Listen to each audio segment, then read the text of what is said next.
From the film vaults of the National Archives, preserver of the nation's sacred records, from the Army Signal Corps, the alien property custodian, the Navy, and the Air Force, comes a living motion picture history, the Air Force story.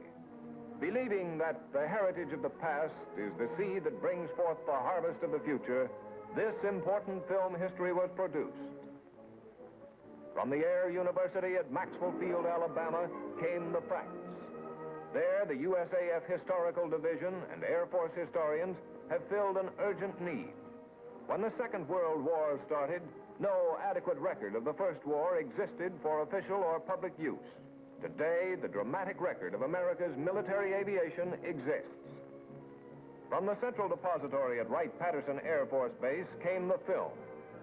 In this archive is preserved the magnificent story of American air power in the making and in action, as photographed by Army, Navy, and Air Force combat cameramen. These hundreds of millions of feet of unedited film comprise the Air Force story. The sheer volume of existing film made it a staggering task. Since nothing will contribute more to the needs of future security than a clear understanding of the past, the challenge was met. Catalogers, researchers, writers, and editors took on the job. In addition to the visual history of war in the sky, they show the Air Force advancing aviation against the backdrop of the exploding events of the 20th century. The past is prologue to a new era of aviation, the age of jets.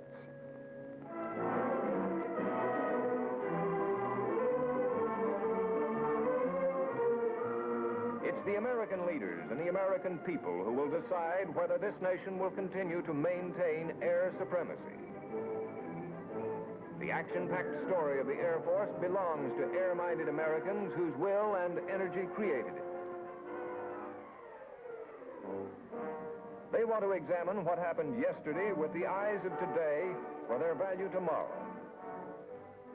Tomorrow's airmen, the future pilots, crewmen, and technicians, have a right to know the story of their Air Force. To the great American people, the most important lesson they will learn from the Air Force story is that air superiority alone cannot win a war, that the lack of air superiority could lose a war. But air power is more than airplanes.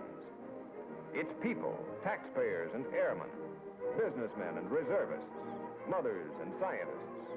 People interested in maintaining our nation's air progress for our own protection and for the peace of the world.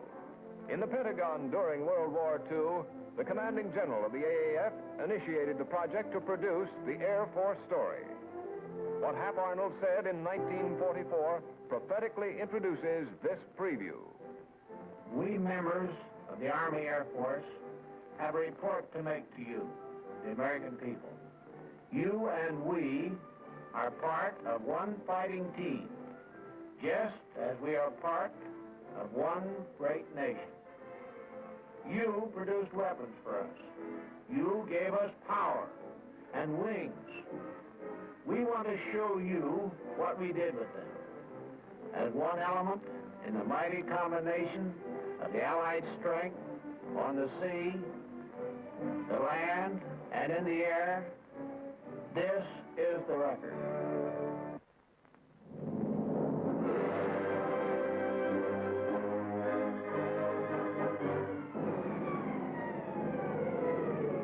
Here's the song of the man we both, the U.S. Air Force.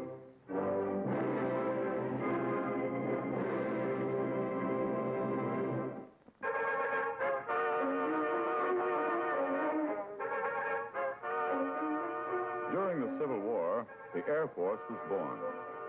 And as early as 1898, the War Department showed interest in the glider.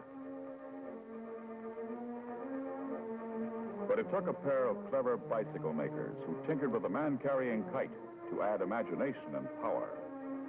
Wilbur and Orville Wright gave the glider a water-cooled engine of their own design and two chain-driven 8.5-foot pusher propellers. The toss of a coin in 1903 at Kitty Hawk, North Carolina, won Orville Wright the chance to be the first man in history to fly under power. In this Air Force story chapter, you will follow cadet training in 1916 and watch the Lafayette Escadrille in action. By the time America entered World War I, the airplane had emerged as a weapon. The boys still talk about the big push. When we lifted the flaps that September morning in 1918, everything was ready. Billy Mitchell had asked for every Allied airplane that could fight, and we brought them out. The brass ordered a tremendous Air Force to control the skies over the Samahil sector. This was the First Army's field of battle. For the dawn takeoffs, we put flares on our wingtips. Every Allied field on the continent gave its planes. General Mitchell called for 1,500. We actually got 1,481 off the ground.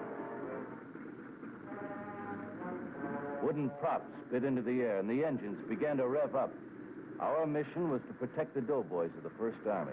Some had orders to bomb and strafe enemy installations, others to engage the Germans in the air. This was it.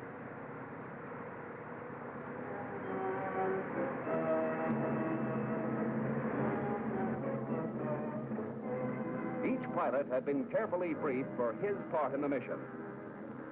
U.S. aviators in 609 American planes, now a solid part of Allied air power, rose to attack.